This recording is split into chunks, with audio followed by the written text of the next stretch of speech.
I'm watching this exchange that happened yesterday between Angela Rayner. Mark Stein used to call her the Ginger Growler. I'm not sure why, but that was the nickname he gave her. So Angela Rayner and some of the Muslim brothers. Not sure where it was, somewhere north of Birmingham, no doubt. And it was a very, very interesting exchange. First of all, when she started talking to these gentlemen, she was talking to them like they were 5 years old. And, you know, in the world of diversity, equity, and inclusion, I think that would be called mansplaining if she was a man talking to women in that manner. Anyway, that's not the issue. The issue is what she actually said to them. In fact, it is part of the issue, because the reality is, how does Angela Rayner know that these gentlemen aren't doctors, lawyers, scientists, lecturers, theologians? Of course she doesn't. Or does she already know that a lot of them don't actually speak very good English? Well, only she knows that. But she spoke to them in a manner that, let's be honest, seems a little bit patronizing. See for yourself. I know that people are angry about what's happening in the Middle East. And I said live on TV, and I say to this day, if me resigning as an MP now would bring the ceasefire, I would do it. I would do it. And I'll be honest. So she seems far more interested in what's going on in Gaza than she does in what's happening in Blackburn, Burnley, Bradford. Gaza seems to be a thing. It's all about the ceasefire in Gaza. She didn't once challenge the gentleman that she was sitting with and say, guys, what do you think about Hamas? Do you think we need to deal with this Islamic extremism? Do you think it's actually causing problems for your own community and your own people? No, she didn't mention that once. She's just obsessed with Gaza. And the reality is, this is what we're going to get with the Labour Party. We are going to get them playing identity politics from the get-go, playing one community off against the other. It's also interesting the way she dresses in this clip. You know, like something from Pride and Prejudice in her Victorian clothing. And of course, there's nothing wrong with wearing modest clothing. It's to be commended. But is she dressing for the occasion? She's wearing a red dress, which I suppose for Labour is quite fitting. Let's hear what else she's got to say. Honest with you, if Labour get into government, we are limited. I will be honest. I'm not going to promise you, because Biden, who's the US, who has way more influence, has only got limited influence. Well, last time I checked Joe Biden out, he barely had any influence over his left leg, let alone over what's happening in the Middle East. Of course, we all know there's other people in the background pulling Biden strings in the same way that we believe there's other people in the background pulling Keir Starmer's and the Ginger Growler's strings. But she seems to think that that Biden is restricted in what he can do, and she's probably right in saying that, because I don't think Biden even knows what day of the week it is at the moment. And Qatar, Saudi Arabia, all of these people, we are all working to stop what's happening at the moment. We want to see that. So I promise. Saudi Arabia and Qatar? Now, last time I checked, Qatar were, let's just say, offering hospitality to the leadership of Hamas. So they're hardly an honest broker in this, are they? They're hardly the sort of country that is coming to the table without an agenda. Of course, they've got an agenda, and the agenda is to support Hamas in their aims. That must be the case, because why else would they host them in their country? Saudi Arabia. Well, let's think about Saudi Arabia. Saudi Arabia, for years, poured billions of petrodollars throughout Africa, throughout Europe, to build radical extremist mosques. That's what they do. When they're not spending the money on fast cars and hosting boxing events, they were spending their money on hosting extremist events and building extremist mosques right the way up and down the UK, throughout Europe, and throughout Africa.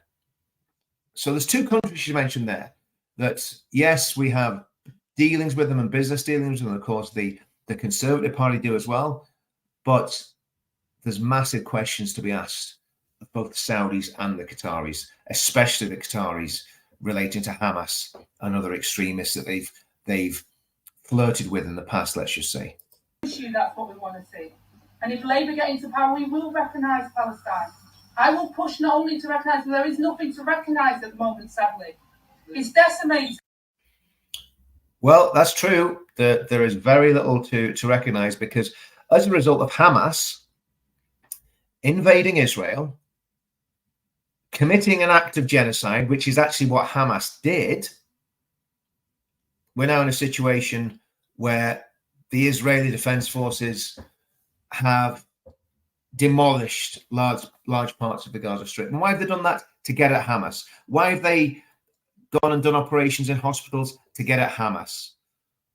Why are they bombing areas and using smart munitions to get down at the tunnels? Because that's where Hamas is. And of course, Hamas have been preparing this for years. The tunnel infrastructure in Gaza, it's a scandal, actually, that it's been allowed to be built with European Union money. No doubt back in the day, our money, before we pulled out of the EU. We're probably still giving money to aid organizations in the Gaza Strip that are just literally pumping it straight into the tunnels.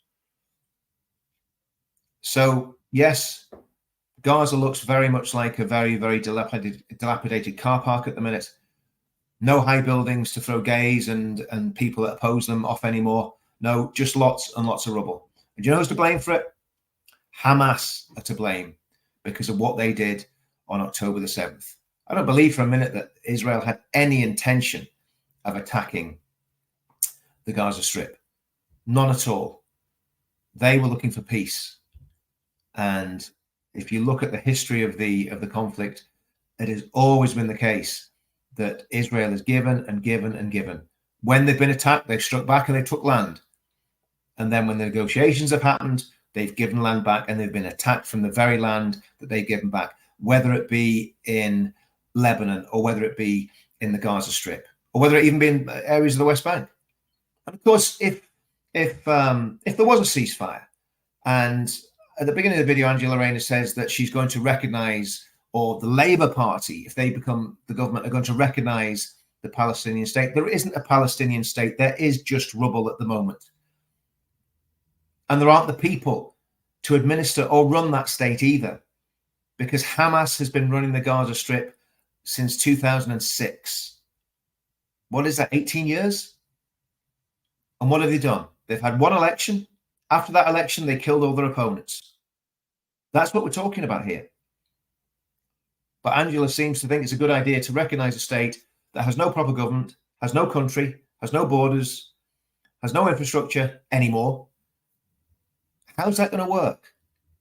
And of course, what she doesn't factor in is that Hamas don't want a two-state solution. Hamas want a one-state solution. That's what from the river to the sea means. Eradicate Israel, wipe it off the map, and get rid of all the Jews out of that part of the Middle East. That's what Hamas wants. And when I say get rid of them, I mean they want to kill them. That's the reality of the situation. So not a word of challenge from Angela Rayner to these men about why they're supporting Hamas, about why they're supporting a group that carried out genocide, if they are. I mean, we don't know what the intentions of these men are, but there are certainly people within the Muslim community that are supporting Hamas and are supporting terrorists. So a very, very interesting discussion.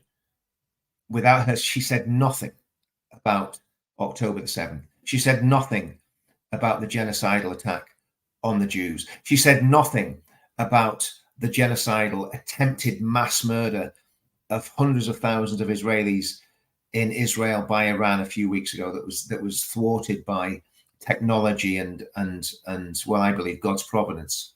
She said nothing about that. And that's the people. This person is going to be, I think, Deputy Prime Minister, second most powerful person in the country. If Keir Starmer keels over because he's had too many of these medical procedures, then the Ginger Growler's Prime Minister. That's the situation that we're facing. Let's just listen to what she closes off with. We have to rebuild Palestine. We have to rebuild Gaza. I know that people are angry. So that's it. There you have it. Angela Rayner, her very deep analysis of what's going on in the Middle East. Let's just recognize a Palestinian state that doesn't exist. This is what we're going to get from this Labour government. This is what we're going to get from the girl in the long red dress. We're going to get more of the same, more of this going on. And to me, and I've said this over and over again, and I keep saying it, it is not worth the risk. I know people are frustrated and hate the Conservative Party. I despise them too. But if I was in England, I'm not in England, I'm in Northern Ireland, I'm going to be voting for an independent unionist MP because the Conservatives don't stand here. But if I was in England and I could stop Labour getting a massive majority, I would be doing it. This election is important. Politics is important. And yes, we can even make a difference in this election if we get organised. But again, people aren't paying attention. They're not understanding the full implications of voting for reform. And we'll talk about reform in another video. But that's just a little taste of what we're going to get with Labour. Identity politics, cozying up to extremists. I'm not suggesting these gentlemen in this room are extremists, because the extremists probably wouldn't be in a room with Angela Rayner. But what she's trying to do is she's trying to shore up the base and pander to people who have extreme views. I know nothing about those men in that room. For all I know, they could all be doctors and lawyers and perfect gentlemen. We just don't know. But the reality is Angela Rayner is sending completely the wrong message. And that's what we're going to get with the Labour Party. So it's up to you guys in England, Scotland and Wales. I can't do anything about it in Northern Ireland because I don't have the ability to vote for Conservatives here. But to me, something desperately urgent needs to be done in the messaging that's going out about voting for reform and teaching the Conservatives a lesson. I don't want the Conservatives to be in power either. But if we have a massive Labour majority, we're going to have a massive problem. And we've got to be working for what we're going to do in 4 or 5 years' time, when we come back with enough power and enough of a movement, and a big enough movement, to actually get the reins of power in our hands and get people into Parliament and maybe form a government. Can you imagine some of the people that would be walking into that Parliament? I think it'd be very, very amusing. See you all soon.